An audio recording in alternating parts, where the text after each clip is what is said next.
In order to manage all of your accounts within the Partners Cabinet, you will need to create a Facebook token. This token will allow you to connect your existing accounts to the system and then perform all of the necessary actions.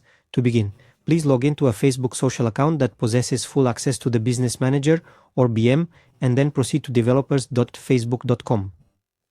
Next, you'll open the My Apps section and then click Create App. Enter the application's name, for example, token. Then, specify your email address. You can use the email associated with your account. At this point, there are two possible options. If Create and Manage Marketing API is available, select it. If that option is not available, choose Other, then Business, and click Next.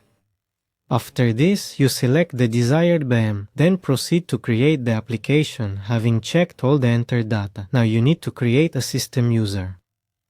To do this, you'll need to go into your business settings, specifically the System Users section, and then create a brand new user. Once that user has been created, you'll then click on Assign Assets and proceed to add all of the essential resources, things like funnels, ad accounts, product catalogs, pixels, and of course, your applications. You can actually just select everything all at once if you prefer.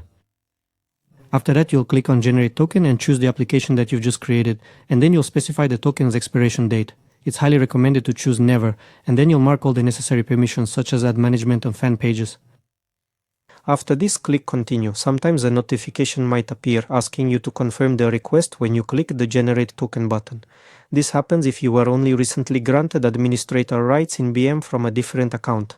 In such a case, you need to log into the account that already possesses admin rights, open the request section, and then confirm this action. After doing so, return to this page and click Generate Token once more.